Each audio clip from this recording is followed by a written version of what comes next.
मस्त बाहेर पडणारा पाऊस, थंडगार वातावरण आणि पालकची झटपट होणारी कुरकुरीत भजी सॉसबरोबर किंवा हिरव्या चटणीबरोबर मस्त स्टार्टर म्हणून सुद्धा आस्वाद घेऊ शकता.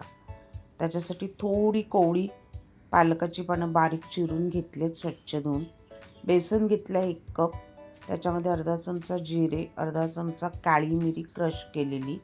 काळ्या मिरीनं दाताखाली आल्यावर ना त्या भजीला एक असा तिखटचा मस्त असा चटका येतो. अर्धा चमचा लाल तिखट, पाव चमचा हळद आणि अगदी चिमूटभर हिंग घालणार आहोत आपण. चिमूटभरपेक्षा थोडा जास्त. हिंगाने कशी ॲसिडिटी होत नाही आणि भजीला चांगली हिंगाचा एक अरोमा येतो आणि चव लागते. पाव चमचा ओवा हाताने चांगला चोळून घालायचा आहे. पाव चमचा जिरा पावडर, पाव चमचा धने पावडर. हे सगळं मिक्स करायचं आहे. मी ह्याच्यामध्ये अख्खी बडीशेप आणि अख्खे धने वापरले. दाताखाली आल्यावर ना मस्त लागतात मध्येच खाताना. आणि मीठ घालायचं आहे चवीनुसार आणि पाणी घालून थोडं थोडं पीठ रेडी करायचं आहे. कोथिंबीर भरपूर वापरली आहे. कोथिंबीरने चव येते. 1 हिरवी मिरची बारीक चिरून घातली आहे. दाताखाली तिखटची चव येते. आलं 1 इंच बारीक चिरून घेतलं आहे. हे सगळे ना असे मध्ये मध्ये दाताखाली आल्यावर असे चविष्ट लागणारे पदार्थ. तिखट थोडं झणझणीत पाहिजे म्हणून लाल तिखट पण वापरलं आहे आणि हिरवी मिरची पण वापरली.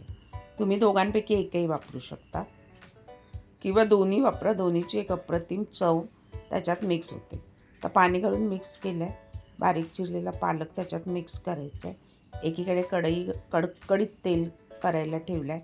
कडकडीत तेलात भजी सोडली ना ही भजी कुरकुरीत होतात आणि वर आली की मग गॅस मिडियम करून ती हलवून तळायची म्हणजे आतपर्यंत शिजतात. आता ह्याच्यात पाणी नाही ॲड केलं आहे. पालकमध्ये पाणी असल्यामुळे खूप पाणी त्याच्यात अगोदर ॲड करू नका. आणि पालक घातल्या ती भजी काढायची आहेत. घालून ठेवलं पालकला पाणी सुटणार आणि बॅटर पातळ होणार.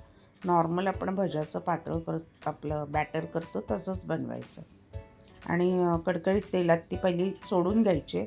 सोडल्यानंतर ती अशी वर येतात खरपूस होऊन का मग गॅस थोडासा मिडियम टू हाय करायचा, बारीक करायचा आणि छान हलवून अशी ती तळायची म्हणजे आतपर्यंत ती कुरकुरीत शिजतात आणि मस्त ब्राऊन रंग लालपट थोडासा रंग गुलाबी येईपर्यंत तळायचे.